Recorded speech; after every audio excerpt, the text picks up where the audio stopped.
Good evening, everybody. Welcome to the first of what for now will be 6 distance learning presentations presented by some of the NESA ground search and rescue staff. We want to welcome you to this because NESA has been canceled this summer. We are starting to do some digital learning that will hopefully be of value to all of you. Throughout these sessions, we'll cover ground team familiarization and preparatory tasks and some of the advanced tasks for GTM3. Hopefully, by the end of these presentations, you will have the knowledge needed to find someone at your local unit or in your wing who can sign you off on ground team preparatory tasks so that you can be ready to begin your training. And hopefully these will be of aid to you in your path to getting your ground team level 3 certification.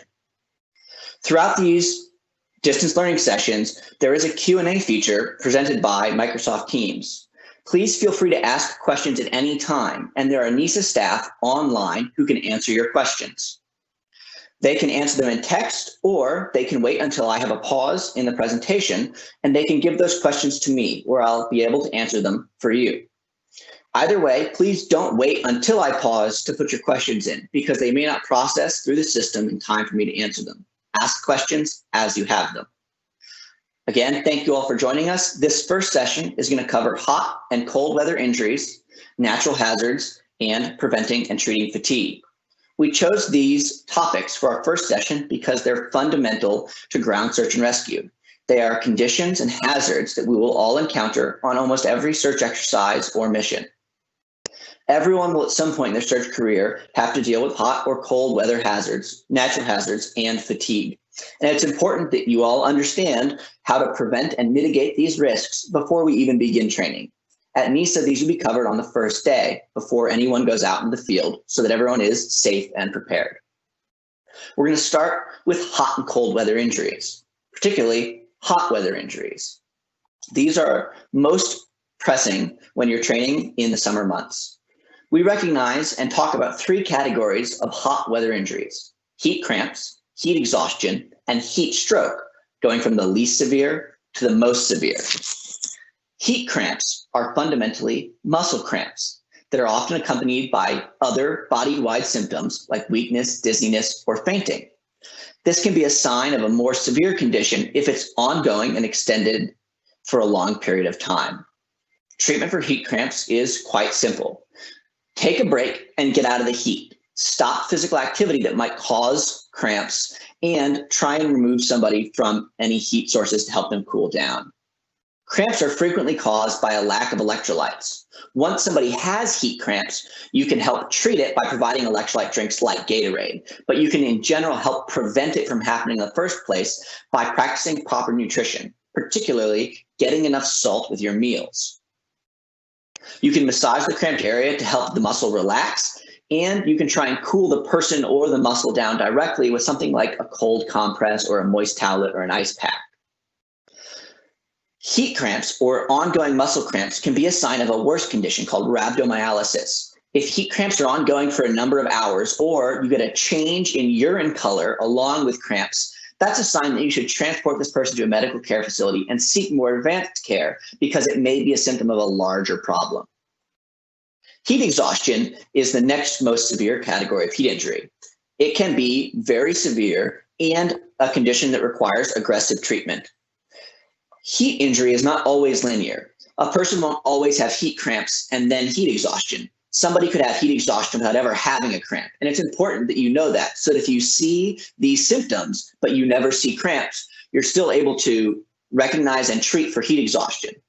There are 2 major and key symptoms that I want everyone to come away from this knowing for heat exhaustion. And these are the 2 I always want cadets to be able to recognize. Those are pale skin, noticeably flushed or lighter in shade, a marked difference in skin color. The official terminology for this is cold and clammy, and then heavy perspiration, heavy sweating. And when I say heavy sweating, I really, really mean it. Not just like a little damp, like sweating buckets, heavy perspiration. It should be immediately obvious to anybody in the area that this level of sweating is severe and abnormal. Going along with this are several other symptoms that you can think of as being your body literally trying to chill out, to generate as little heat as possible and lower their body temperature. So your heart's going to beat less strongly. You'll have a weak pulse. You'll have rapid and shallow breathing, and you can have weakness and dizziness. These are all signs of your body lowering activity levels to try and literally chill you out. Treatment for heat exhaustion is to stop physical activity and get them out of the heat or sun. Get them in a place that's out of direct sunlight, preferably in air conditioning or something like that if you have it. We want to remove clothing so the patient can get airflow and cooling. So that might mean unbuttoning your blouse or unbuttoning your sleeves, unblousing your boots, things like that that are going to promote airflow and help cool the patient down. You can also help promote airflow by fanning the patient in order to encourage evaporation.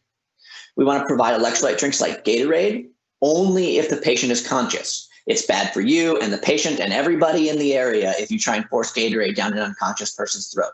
That's going to be bad. And then the next thing is to treat for shock. You're going to learn about shock and how to treat for it in a more advanced and comprehensive forum in a first aid course. But for our purposes with heat exhaustion, what shock means is that not enough blood is getting to the vital organs because you've lost so much water through dehydration that you actually don't have as much blood volume. So to treat for shock in this situation, what we want to do is prop the person's feet up so that gravity will naturally push blood towards their head and central organs. The final phase of heat injury is heat stroke. Heat stroke is a critical medical emergency that requires aggressive and immediate treatment and can be life-threatening to the patient if immediate action is not taken. If you see the symptoms of heat stroke, you need to act immediately to provide treatment and cool the patient down. Again, with heat stroke, there are two key symptoms that all ground team members should be able to recognize. The first is no sweating. If it's 90 degrees out and you're walking or performing physical activity, you should be sweating. If someone is not sweating, that is a massive danger sign that you need to be aware of. So if you notice someone not sweating, that is a huge symptom of heat stroke. And the second one is dry and hot skin. Practically what this looks like is red skin. It can be as severe as looking like a full body sunburn, but their skin will be noticeably redder in tone.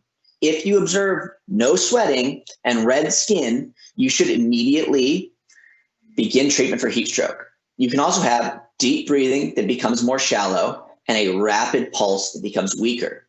These are signs of your body shutting down. You're not sweating and your breath and pulse are going downwards because your body's lost the ability to cope. It can no longer keep itself cool and is giving up. Breathing and pulse will both continue downhill until the patient dies. That's what I mean when I say critical medical emergency. There's also a whole set of symptoms with heat stroke that fall under the term altered mental state. That's the medical term for a whole bunch of different things that relate to impaired brain function. Unconsciousness, seizures, inability to walk properly or perform fine motor tasks like work a button or tie your shoes. If you can't speak properly, if you don't know the day or who's the president or what month it is, these are all signs of an altered mental state that could contribute to a diagnosis of heat stroke. Treatment for heat stroke, like I said, needs to be quick and aggressive. Stop all activity, move them to the shade, and remove clothing.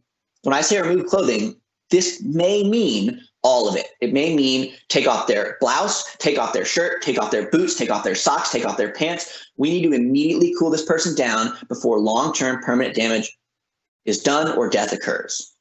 The next thing here is immerse the patient in cool water. I wouldn't recommend dunking the patient into ice water because of concerns related to shock, but if you have access to cool water, wetting the patient is a good strategy. If you don't have access to water to submerge the patient in, we can use things like wet towels, wet blankets, ice packs, cool compresses, or things like that to cool the patient down by placing them in key locations. Those key locations are where major blood vessels are close to the surface. For the human body, that means in the neck, under the armpits, in the groin area, and behind the knees. Those are those key locations. And you can use this strategy for other stages of heat injury too. So again, neck, armpits, groin, and knees. Treat for shock and transport to a medical care facility. As soon as you diagnose symptoms of heat stroke, you should be calling 911. immediately and right away, because again, life-threatening medical emergency. Treat for shock in the same way as before. Raise the legs to promote blood flow to the head and vital organs, and get them to emergency medical care right away. While heat stroke is extremely severe and can result in death, one thing I want to give you as a mode of encouragement is that once they're under proper medical supervision, outcomes are quite good, because once you can use an IV to get fluid directly into the bloodstream and replace that lost volume, things usually work out all right. So if you can get them that appropriate medical care, their outcomes are good, but it's vitally important that emergency medical care is given, because you can help delay problems from heat stroke, but you cannot fully treat it. That's for a medical professional. In general, many heat-related injuries, all heat-related injuries, are derived from dehydration. You need to make sure that you're drinking enough water. At NESA, every hour, our safety staff get on the radio and tell us what flag it is, what heat category, and how much water we should be drinking per hour. There are charts provided by the Army and other organizations that give this information based on the temperature and the humidity and how much activity you're doing. In general, you should drink no less than 2 quarts of water when you're performing with search and rescue activities. On hot and humid days, you should drink 6 to 8 quarts, or at least 1 quart, or about 1 liter an hour. By the time you feel thirsty, you're actually behind the curve on dehydration. So it's better to drink and sip throughout the day than to get thirsty and chug water. So try and keep hydrating throughout the activity, and even in your off time when you're resting or in the barracks. Remember to keep drinking water so you can bring that general hydration level up. Monitor the color of your urine. Sounds funny, but the color of your urine actually tells you a lot about your hydration level. Ideally, if you go to the bathroom, you look at your urine color, it should be something like pale yellow. Clear might be a little bit overhydrated, but is usually not an issue. But a dark yellow or brown is a sign of major dehydration, and you should immediately go drink more water and may need to sit out of activities until you can properly get hydrated. But every time you go to the bathroom, especially if you're working outdoors or on SAR activities, check the color of your urine. It'll help you monitor your own level of hydration. Wearing appropriate clothing for the heat is important, and our uniforms are naturally designed to promote this. BDUs are generally loose and open. You can unbutton at the wrists, and maybe, if it's especially hot, roll your sleeves back a turn or two to open up your wrist cup and promote airflow through the chest. If you're not actively moving through the woods or brush, you can also unblouse your boots to promote airflow in the leg. Under no conditions should you either take your blouse off while you're performing in SAR activities or cuff your sleeves so that they're really tight around your upper arms, because that's going to cut off all the airflow. You're going to get no circulation. And while you might think it's cooler because your arms aren't covered, they're actually now exposed to the sun, and you're doing more harm than you are good. So keep those sleeves open and loose to help promote that airflow. Be careful not to overexert yourself. If you're feeling faint or dizzy or thirsty or tired, you may need to ask your team leader to take a break. Or if you are in a leadership position on your team, a team leader or a senior cadet, you may need to monitor your team and take breaks as appropriate if you notice them getting tired or looking haggard. And you need to remind them to drink. We need to look out for each other, because especially as we move to more severe levels of heat injury, we have that altered mental state.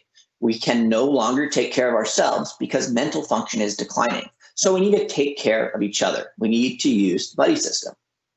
And again, don't be afraid to stop, drink, ask your team leader for a break, and let your team chill out in the shade as appropriate. Okay, before moving on, I'm going to take a break, and let's see if we have any questions.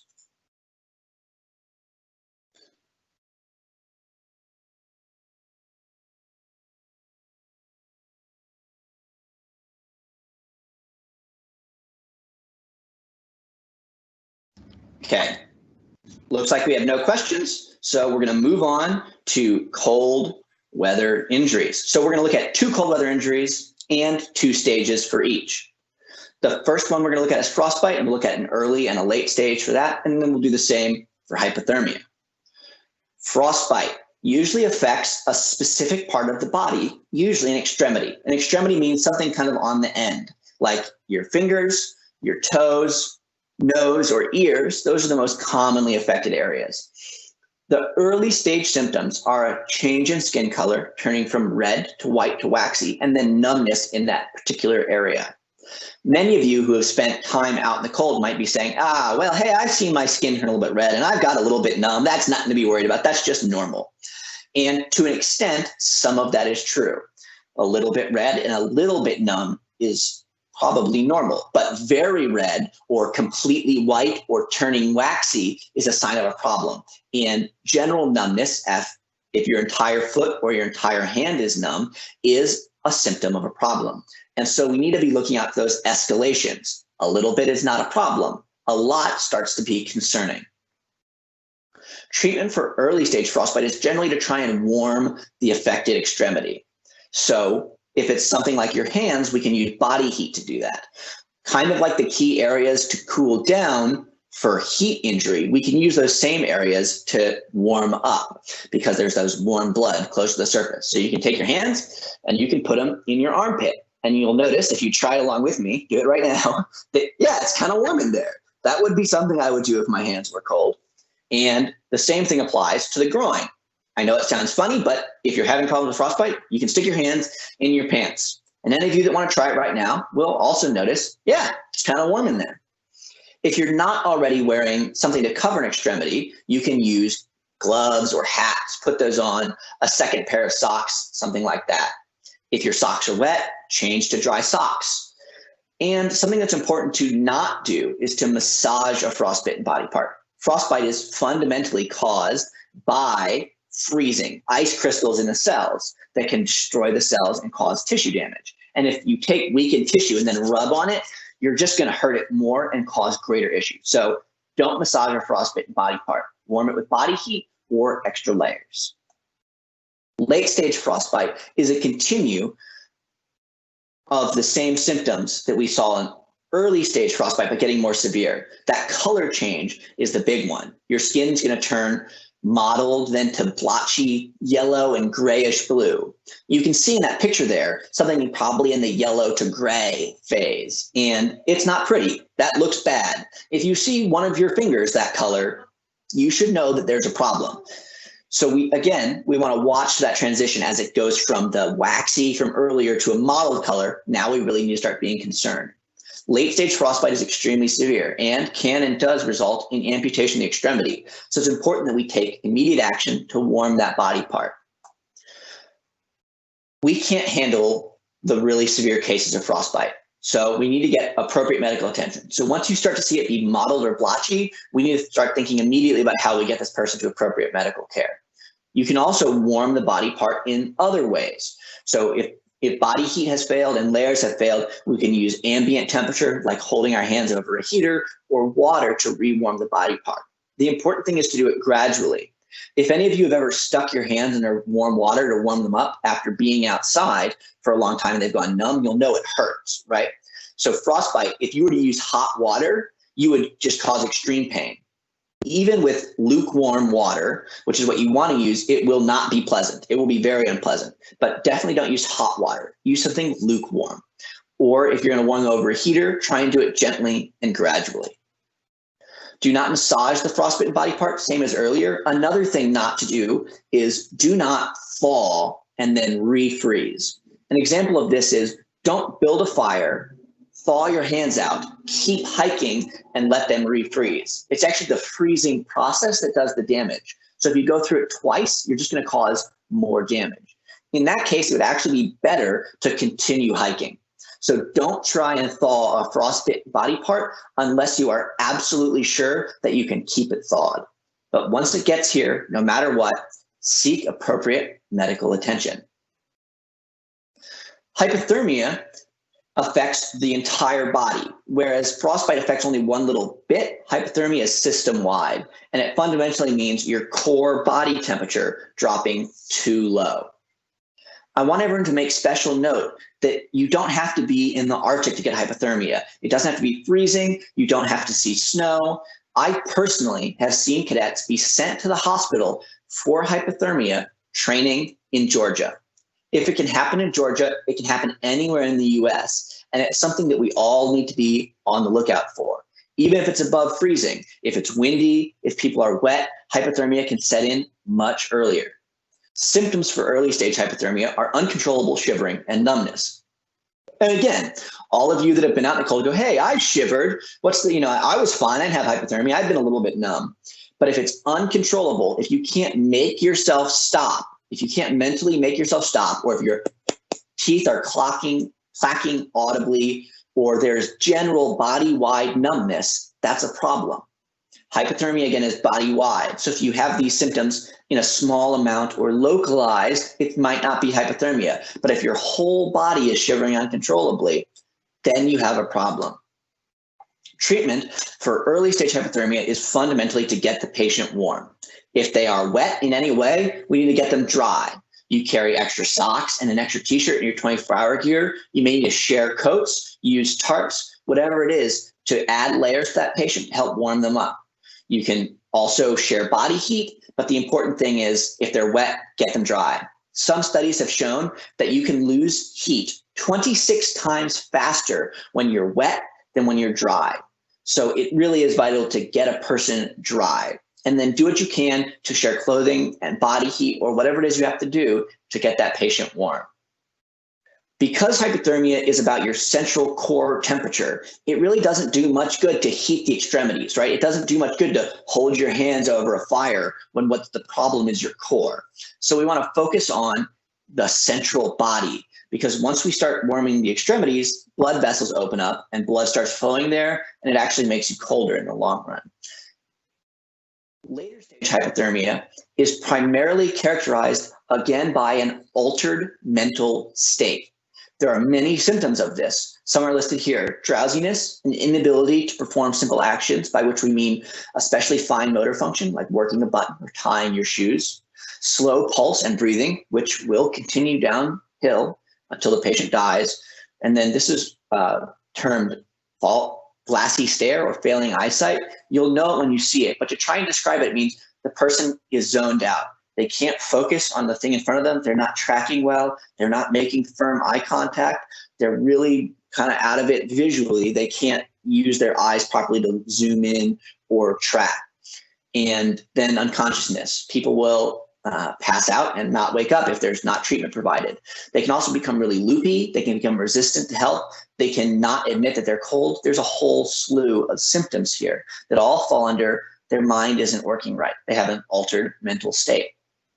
Treatment for late stage hypothermia includes everything that we already talked about, and we want to handle the patient gently. And when we say head down position, the easiest way to make that happen is to raise the legs by like popping them on a backpack or something. That again is going to get blood to the head and vital organs. Late stage hypothermia is really bad. We need to start considering all possible courses to get this person warm. Maybe we need to put 2 cadets in a sleeping bag. Maybe we need to wrap cadets in a tarp. Maybe we need to make a fire. Maybe we need to go knock on the door of that random house on the hill, because this is now an emergency and a patient's life is at risk. So things that you might not normally consider, you now need to start considering. What is the best way to get this patient warm as quickly as possible? And then, as soon as possible, transport to a medical care facility. Can you get to a road where an ambulance or other form of emergency medical care can get? Can you get them to a van? What is your best option for getting the medical treatment as quickly as possible? Then you need to carry out that option. In general, to prevent cold injury, we need to cover our extremities. Your hands and feet are how your body naturally cools itself, but in the winter, they can make you lose body heat too quickly. So wear gloves, socks, knit hats, things like that to keep yourself warm. We want to use the layer principle. There are 2 important things to the layer principle. 1, multiple layers trap pockets of air close to your body, and you'll then warm those pockets of air with body heat and then carry that warm air around with you as your own personal insulative bubble. That's how layers promotes keeping your body heat up, by trapping those pockets of air. And also it allows you to self-moderate your body temperature. For example, if you're dressed super warmly and you go out hiking and you walk fast and you start sweating, then when you stop, well, now you're just standing around in the cold, wet with your own sweat, and you're going to get hypothermia. So layers allow you to take off or put on layers as the temperature outside changes or your activity level changes, so that you can keep your core body temperature comfortable. Be careful about how you choose your clothing to promote that layer principle. Trapping air pockets and wicking moisture away from the core is what we're looking for. For that reason, I would strongly recommend that you use synthetic layers for your base layer. That means the t-shirt, especially in your uniform. Synthetic materials are really good about wicking moisture away from your body to keep your skin dry. For things like socks or hats, I'd recommend wool, which is a natural fiber known for being warm when wet. Or if you don't have wool socks, I would recommend using 2 layers of socks, a thin sock liner type thing that is a synthetic material on the bottom layer, and then a larger sock over it so that you have that synthetic base layer to keep water away. I would strongly discourage you from using cotton material. That is something that will trap water and does not wick it away. So I would recommend against cotton. Stay dry. Again, 26 times faster when you're wet, you're going to lose heat. So avoid puddles, be careful when you're walking through slush or snow, and recognize that if it's raining outside, your operational period may be limited. We may need to take additional steps to keep our cadets warm or limit the amount of time that they can be out on a mission. If you get wet, get dry. That's why we make you carry those extra socks, extra shirt. Those are those base layers that are really important. Keep dry as much as possible. Many organizations, like the Army, will identify people with a history of hot or cold weather injuries and mark them visibly in some way, maybe with a zip tie or a bead of some kind, because once you've had a hot or cold weather injury once, you're actually more susceptible to it in the future. And so we can mark those people so we know to be extra careful and watch them. And again, like with hot weather injuries, for cold weather injuries, use the buddy system. Especially for hypothermia, we can really quickly get to that altered mental state, which means you can't take care of yourself anymore. Your mind's not working right, and you need someone to help take care of you. So watch out for each other. Take care of each other. All right, in this last little bit, we've covered 0003 and 0004, prevent and treat hot weather and prevent and treat cold weather injuries. We're going to pause here again for any questions related to hot or cold weather injuries.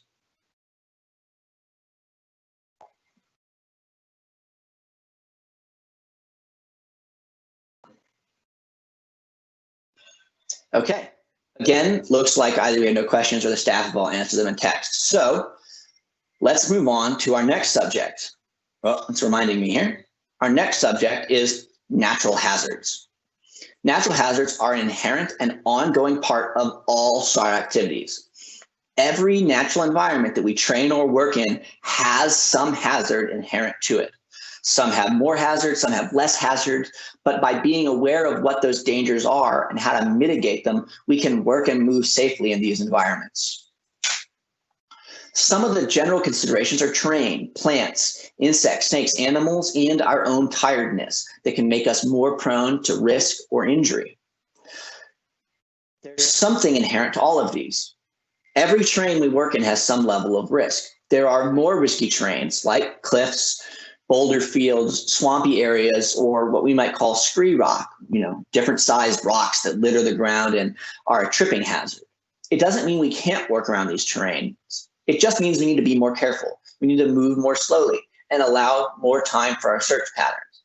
This is especially true if you're in a leadership position or a more senior team member, to recognize and say, hey, everybody, we need you to watch where you're stepping, take it slow, move carefully. If it's swampy or wet, know that that means your team members are likely to get their feet wet, and that might limit your operational time or mean you need to stop and change socks, things like that. For terrain, the best advice is to be aware, to be cognizant of the type of terrain you're moving through, and change how you're moving to suit. Poisonous plants are all over the country. There are different parts in different areas. We'll talk about a few really common ones here. But what I really want you guys to think about is not how well can I recognize or identify poisonous plants, but general strategies that you can use to stay safe. We're not always looking for poison ivy. We're not going to see every patch of poison sumac out in the woods because we miss things. But if we follow these strategies all the time, the entire time we're out on a SAR activity, we can be safe because we're practicing safe habits. One of those is to cover exposed skin.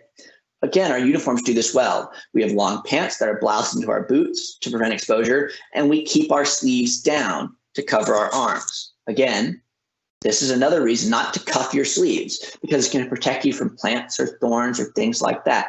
Our uniforms are actually well designed for the type of work we do. Don't handle plants or vines unnecessarily. That means keep to trails or clear areas. Don't bushwhack through the woods unless you absolutely have to. Don't go picking up plants or showing things off unless it's absolutely necessary for you to move something. A general rule to think about for many poison plants is a saying, leaves of 3, let it be. The most common varieties of poison plants often have a 3-leaf pattern. So if you see something with 3 leaves, generally it's a good practice to leave it alone. It's oils on these plants that actually cause the reaction, the rash and skin irritation. And that oil can get on your clothes or your equipment and then be transferred to you later. So if you think you or any of your clothing or gear may have touched poisonous plants, you should wash them. If you're exposed, wash the area thoroughly with soap and water. It's good practice to do these things anyway after every SAR activity, whether you think you've been exposed or not, because it would be really easy for your backpack or something to brush against a plant as you move through the woods and you not notice it. And then when you're unzipping it or repacking it, then those oils get on you. So I would encourage you to clean your clothing and equipment and yourself after every SAR activity. Here are the 3 most common poison plants throughout the United States. On the left, we have poison sumac, poison oak, and poison ivy. They all have a deep green, reflective, oily color, and generally a 3-leaf pattern. They can often be identified better on the whole plant. Poison ivy is part of a low-lying, creeping vine that often travels along the forest floor and stays low to the ground, although it can, in situations, climb up trees. Poison oak is also a vine, and it frequently climbs trees and is more of a hazard at head or neck level because of that. Poison sumac is actually a tree itself, and you'll find it on these long branching leaf patterns that often actually, they have those 3 leaves at the end, but along the stem, they have all these leaves branching out. It often won't be pure green. It'll usually be splotchy or mottled with purple blotches throughout the stem and leaf. And that's another way you can identify it. There are other local hazards that may be in your particular area. Some of them are listed below. They may or may not be a concern where you work. It's important to know what's in your area. But again, my advice would be, it's better to use smart strategies than to be able to identify particular specific poisonous plants. For example, in the fall, poison ivy can change its color from that deep green to a dark red or orange, and it looks totally different. And many people fail to recognize it. If you're using smart strategies, instead of trying to identify specific plants, you can stay safe throughout the year. Snakes, insects, and wildlife are also a concern. Your best defense against these is situational awareness, knowing what's around you, what's in your area, and where you're moving, so that you avoid stumbling onto any of these hazards. They'll usually try to avoid you, and you should try to avoid them. And if you know your area, you can avoid any unfortunate encounters. Be watchful and use all of your senses, including your ears, to look for nests or resting places. Don't step or walk through areas you can't see or check. That includes putting your feet in holes or stepping over logs. Try and visually clear areas you move through. Dispose of any trash so you don't attract any insects. Anybody who's played sports or been out camping knows that if you have your Gatorade bottle open or whatever, there's going to be a whole swarm of bees at the top of your Gatorade bottle. So when you're done with especially food trash, dispose of it. If you're allergic enough that you carry medication, especially something like an emergency EpiPen, people on your team need to know that you're carrying it, what you're allergic to, and where you're carrying it. I've heard different things in different organizations. Some say the left cargo pocket, some say the right cargo pocket, some say the top pocket of your bag. I'm not going to try and set a standard here, but make sure your team knows where you have it. Hey, team leader, I'm allergic to bees. I got an EpiPen. I'm going to keep it in my right cargo pocket for this activity. And then tell your whole team, and then you'll be good. Make sure you verbalize it, because you might come from one group, your squadron does it this way, their squadron does it another way, and you assume it's the same. It's better to clarify at the beginning of every activity. Insects, we're going to go through a couple of them here, but again, it's better to avoid them and practice smart strategies than to identify them. I would encourage you to avoid all ants. not to rely on your ability to identify fire ants. Shown here, they tend to be small and generally red or brown in color. There's a whole category of things that are black and yellow striped and go buzz. We're not going to go through all of them. If it's black and yellow striped and goes buzz, stay away from it. Don't go, this one's fine. I'm sure there's been a lot of cadets who got in trouble that way, or even senior members. So black and yellow striped and going buzz, stay away from it. If it's a bumblebee, a wasp, whatever. There are two types of hazardous spiders in the United States. Again, stay away from spiders. This is a brown recluse. Its primary characteristic is this fiddle shape on its back. So that's what it's shown here, this like brown fiddle shape near the head. It's highlighted here. But if you look at the picture of the whole spider, it's really hard to identify. So if you see a brown spider somewhere around the size of a nickel to a quarter, stay away from it. Don't be like, that's not a brown recluse. Then you get bit by a brown recluse. The other one is a black widow, identified by its red hourglass on the underside. Don't try and identify the red hourglass. Just stay away from the black spiders. I will say that most of these don't have high, large webs. So if you're walking on the trail and you face first into a spider web, it's not a black widow, it's not a brown recluse, no need to freak out. They don't make high webs like that. So maybe that'll help cool your mind a little bit. Ticks are a big concern throughout all of the United States. There are different ticks in different areas that can carry different diseases, but all of them can carry some form of disease. If you get bit by a tick and you don't know how to remove it properly, find someone who does. That may mean urgent care. That may mean someone with medical qualifications on your team.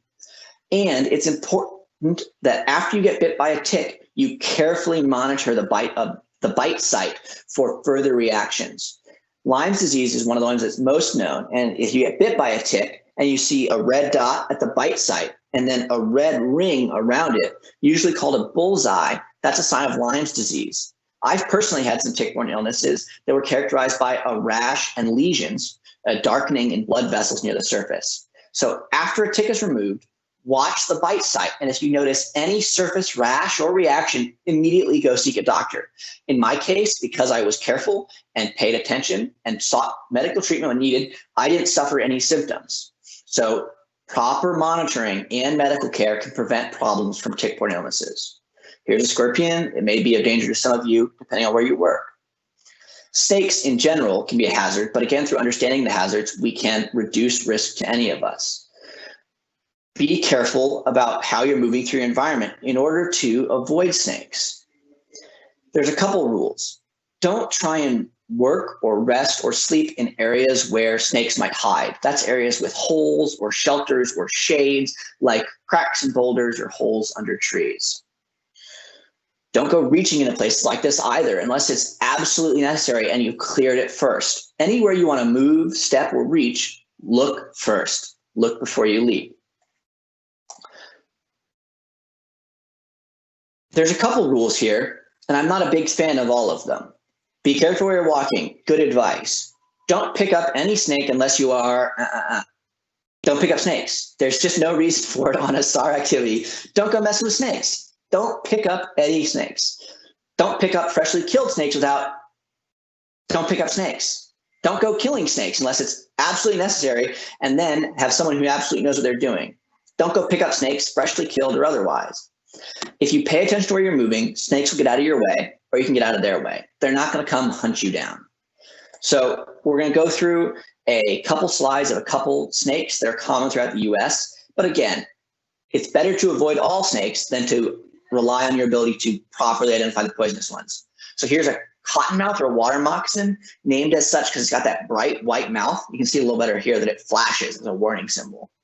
Here's a canebrake rattlesnake that's got these diamond-shaped patterns on its back, or an eastern diamondback rattlesnake with diamond patterns. These last two are rattlesnakes, which means they can provide an audible warning through the rattle that they're nearby. If you hear that audible warning, stop. Don't move until you can identify the direction or location of the snake, and then back away slowly. If you just hear it and jump, you may be jumping towards the snake. Here's a pygmy rattlesnake with these black and red stripes that turn into stripes that go towards the head. A copperhead snake that's got this triangular shaped head, characteristic of many viper type snakes, that's got tremendous fall camouflage. A coral snake. It's got black and yellow and red, and there's another one that looks just like it that isn't poisonous, but it doesn't matter because you're going to stay away from all snakes, right? Here's a Mojave rattlesnake, most common in the Mojave Desert, a western diamondback rattlesnake. These are all different kinds of snakes. But again, don't rely on avoiding any of them. Use smart strategies. Okay, we're going to pause here and see if there's any questions related to natural hazards. Okay, I am being told that there are no questions. So let's move on to fatigue. Fatigue is a constant. We're all going to be some level of tired at different times, and we need to be able to recognize when we're being inhibited from being effective. When searchers are fatigued, they're not as effective, they're going to miss things, they can't concentrate, and they're at higher risk for tripping or injuring themselves or getting hurt. Everyone's going to be tired at some point or another.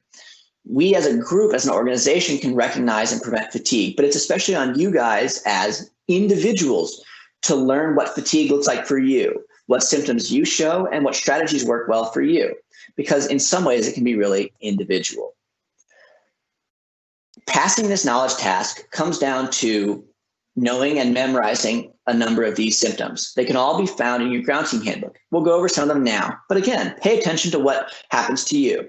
An inability to concentrate, slurring words, broken speech patterns, an inability to talk properly, bloodshot eyes, or a haggard, meaning tired or drained facial expression, inability to walk properly or perform those fine motor tasks like buttons and shoes, drooping eyelids, which means they can't keep their eyes open, or maybe you've seen this one, maybe at encampment or in school where someone goes, "Oh, I'm awake, I promise." And 3 seconds later they're, "Oh, I'm awake, I promise," right?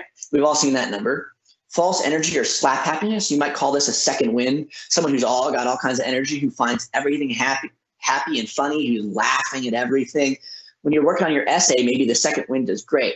But when we're out on a search mission, it is a sign of fatigue. It can mean that your effectiveness is reduced, your ability to make good decisions is reduced. Preventing fatigue. Again, passing off on this task means just memorize some of these. They're in your ground team handbook, but learn what works for you. Taking frequent breaks or cat naps, something to break up the monotony or get your eyes off the page in front of you or tear them away from the window that you're watching for a second. Take every opportunity that you can to get a quick break. Eat light snacks, especially things with salt or sugar, to give you a little energy perk throughout the day. Changing seating arrangements and specifically task assignments. If you're driving in a van on a search mission, many people's job is going to be to stand there and look out the window, watch for clues like smoke or broken trees. And boy, does that get boring fast. And you're going to start seeing drooping eyelids and people nodding off.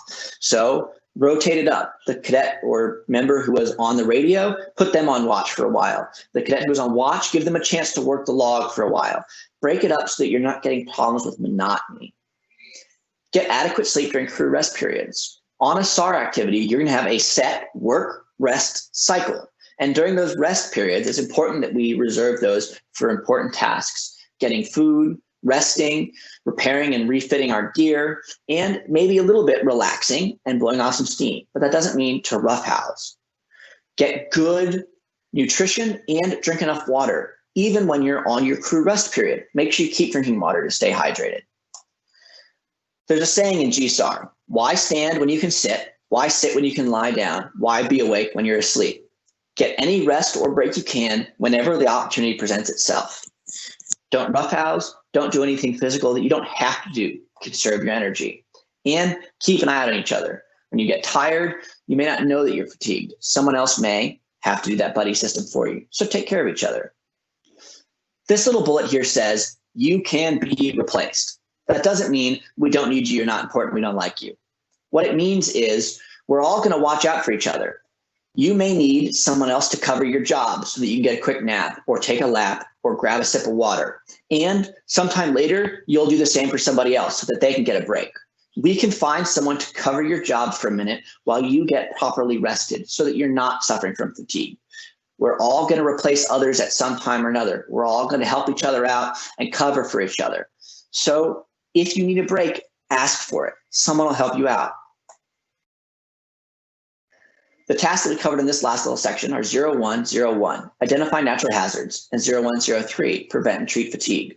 All of the tasks we covered tonight are what we call at NESA knowledge-based tasks. They require you to learn information and then verbally pass a test with an instructor. They don't require you to go out in the woods or to use a compass or anything physical. So you can get these signed off with any qualified evaluator in your local area. And we'd encourage you to go do that after this session is over.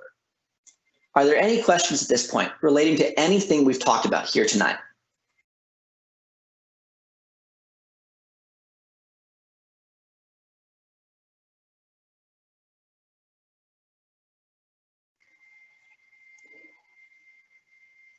Okay.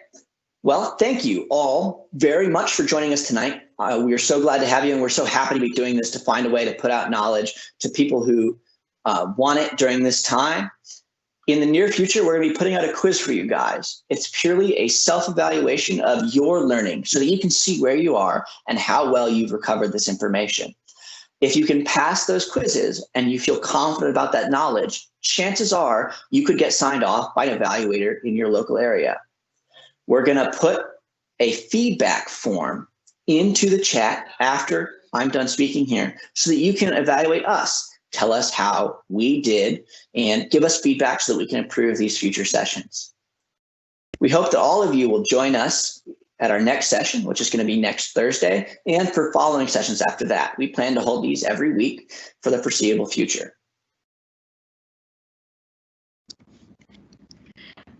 Thank you, Senior Member Stiers, for instructing this evening, and I want to thank everyone else for joining us this evening. This is Major Perman, a longtime staff member of the Ground Search and Rescue School. The quiz link has been posted in the questions and answers, so please go ahead and fill that out. And the feedback one will be posted here shortly. Thank you again for joining us this evening, and please fill out the links. Thank you.